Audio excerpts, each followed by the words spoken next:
ओम शांति 24/2/2022। आज की मुरली से मनन चिंतन।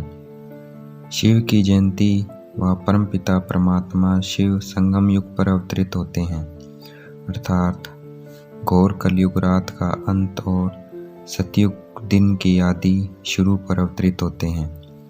ये भारतवासी नहीं जानते और हम बच्चे भी नंबरवार पुरुषार्थ अनुसार जानते हैं। फिर मनुष्य ने शिव के बदले कृष्ण का जन्म रात्रि 12 बजे का रख दिया है। भारतवासी शिव को मानते हैं, परंतु ये नहीं जानते वह कब जन्म लेते हैं। शिव का अवतरण दिन सबके लिए सबसे बड़े से बड़ा दिन है, क्योंकि वह सर्व के सद्गति दाता हैं। मनुष्य परमात्मा को याद ही तब करते हैं जब बहुत दुख बढ़ जाता है, और अभी सभी मनुष्य दुखी हैं, चिल्ला रहे हैं, ओ पतित पावन आओ, ओ गॉड फादर रहम करो।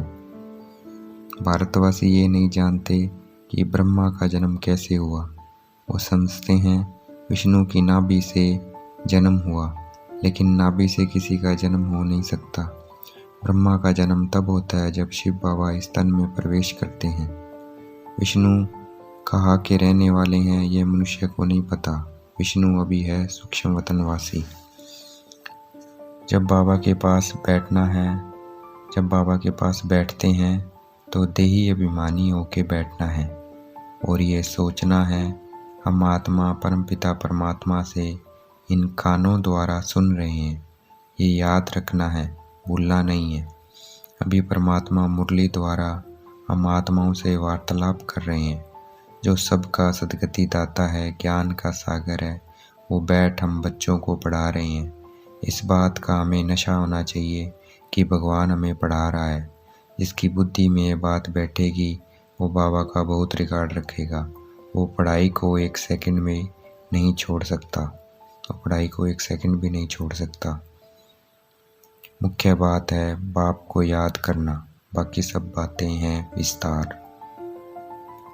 आधा समय ज्ञान है और आधा समय भक्ति। ज्ञान को ब्रह्मा का दिन और भक्ति को ब्रह्मा की रात कहा जाता है। ये कॉमन दिन रात तो जानवर भी जानते हैं, परंतु ये ब्रह्मा का दिन रात तो बड़े बड़े विद्वान भी नहीं जानते। हमें गृहस्थ व्यवहार में रहते, धंधा आदि करते, ईश्वरीय पढ़ाई भी जरूर करनी है। इसमें गफलत नहीं करनी चाहिए।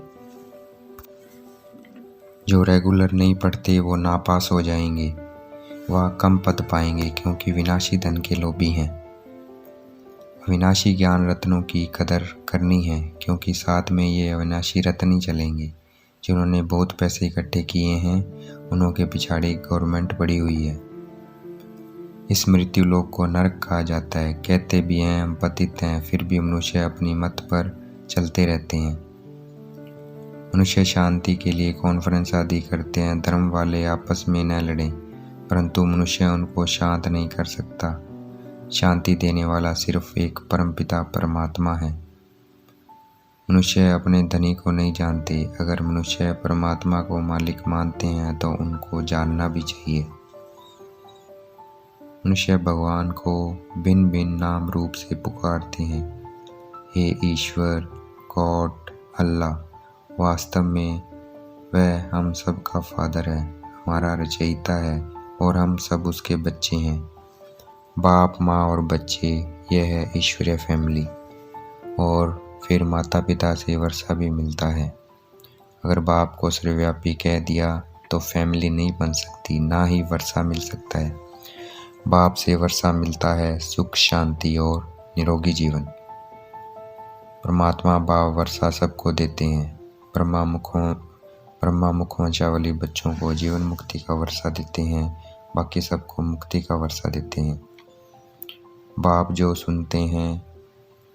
जो सुनाते हैं उसे धारण करना चाहिए, नोट करना चाहिए, फिर बैठ विचार सागर मंथन करना चाहिए कि आज बाबा ने क्या सुनाया। सुबह उठकर गौर करना चाहिए। हमें सब पर तरस करना चाहिए। परमात्मा बाप खुद सुख नहीं भोगते हैं, हम बच्चों के लिए सारी मेहनत करते हैं। जब हमें धारणा होगी तब नशा चढ़ेगा। तब हम किसी को इंजेक्शन लगा सकेंगे। बाप समान रहम दिल बनना है, असुरी मत से सबको छुड़ाना है। असुरी मत अर्थात रावण और राम की देखो कितनी भारी दुश्मनी है।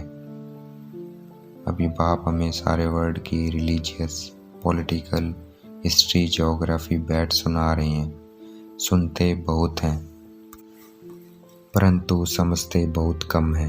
वास्तव में ये चित्र जो शिव बाबा ने बनवाए हैं वह अंधों के आगे आईना है। झाड़ और ड्रामा बहुत क्लियर बाप ने समझा कर बनवाए हैं। जहाँ दिलवाड़ा मंदिर हम बच्चों का जड़ यादगार है, वहीं बाप आकर मधुबन में बैठते हैं। दिलवाड़ा मंदिर है जड़ यादगार और मधुबन है अभी चैतन्य में। ये बड़ा गुप्त राज है। जैसे हम गुप्त हैं वैसे मंदिर यादगार भी गुप्त है। ये बात मंदिर बनाने वाले भी कुछ नहीं जानते। मधुबन में जाकर ऐसा नशा चढ़ाना है जो फिर सदैव कायम रहे। आज की मुरली का वरदान, परिवर्तन शक्ति द्वारा पीति को बिंदी लगाने वाले निर्मल और निर्माण भव। आज की मुरली का स्लोगन, मस्तक पर स्मृति का तिलक सदा चमकता रहे, यही सच्चे सुहाग की निशानी है।